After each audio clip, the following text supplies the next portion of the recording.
Sir ఇది బూడిద గుమ్మడికాయ సార్. బూడిద గుమ్మడికాయ ఎలా చేయాలో ముందరే చేసి చూపిస్తాను సార్.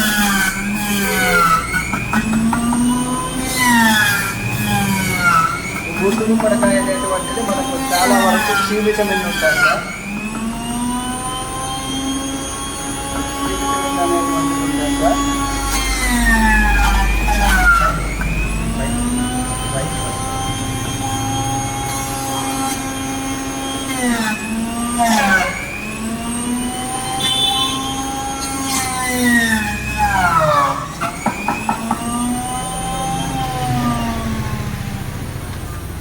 వీటికి కూడా అంతే సార్. మేము ఇవి మసాలాలు అనేటువంటిది యాడ్ చేస్తాం సార్. మనం తయారు చేసుకున్నటువంటి రెసిపీలు.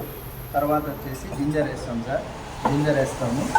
జింజర్తో పాటు వాళ్ళకి లెమన్ వేస్తాం సార్.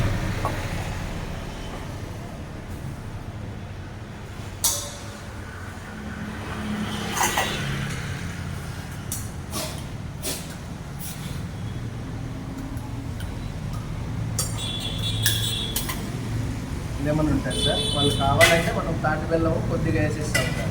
దీనివల్ల బీపీ షుగరు అనేటువంటివి కూడా పూర్తి కంట్రోల్లో ఉంటాయి సార్. ఎక్సెస్ ఆఫ్ హీటు, తర్వాత వచ్చేసి మనకి గ్యాస్ట్రిక్ తగ్గడము, తర్వాత వెయిట్ లాస్ రావడం అనేటువంటిది జరుగుతూ, తర్వాత వచ్చేసి మనకి బీపీ షుగర్ అనేటువంటివి పూర్తిగా కంట్రోల్ ఉంటాయి సార్. మన పేగుల్లో పేరుకుపోయినటువంటి విష పదార్థాలన్నిటినీ కూడా మనకు బూడిద గుమ్మడి అనేటువంటిది చాలా వరకు క్లీన్ చేస్తుంది సార్. డైజెషన్ సిస్టమ్, జీర్ణ వ్యవస్థ మీద చాలా ప్రభావం చూపించి మనకి బాగా పనిచేస్తుంది సార్. ఒకసారి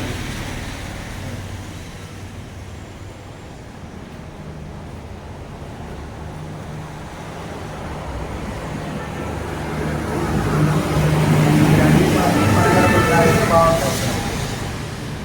మన దగ్గర